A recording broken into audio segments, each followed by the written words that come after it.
Hi, I'm Marlene Maheu, and I am delighted to be here in support of Beth. She has been somebody that I have watched grow at the APA.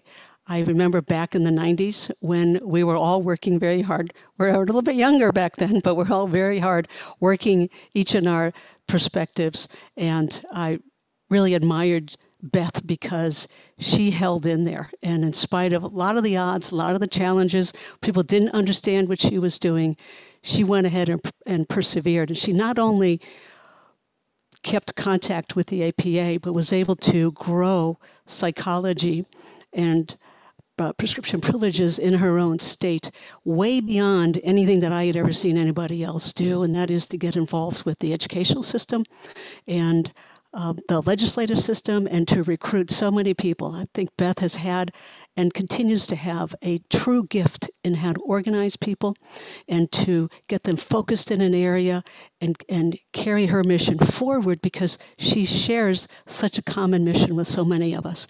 We in psychology are at a pivot point in the field, from my perspective, coming from technology, that if we don't get on board, as Beth is with technology, that we could very well be left behind. I prepared some materials. I just wanted to share my screen with you and let you see what I can see when I go to the U.S. Bureau of Labor Statistics growth rates for different professions across the U.S. So I'm going to share my screen here. And if you look at the number 4 fastest growing occupation in the United States, nurse practitioners are there. Nurse practitioners have prescription privileges. Obviously, they are able to write prescriptions, and their field is one of the top ones in the whole country. It's amazing to me that when we take the time and look at other fields with relation to ours, you'll see that physicians are slowing down. They're slower than average. The job outlook for 2020 to 2030 is only 3%. So this is a rapidly decreasing pool of professionals, and this is not even psychiatry. This is physicians and surgeons, all right? So who's taking up that slack? The nurse practitioners.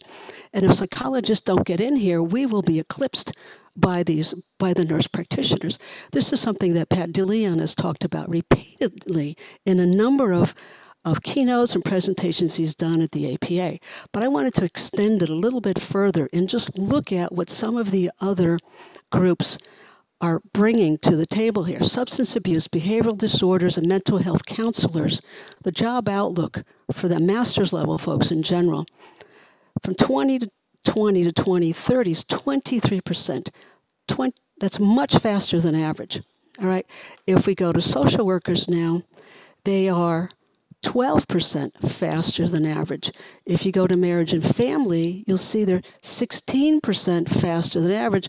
And then when you come over to psychology, well, guess what? We are at 8%.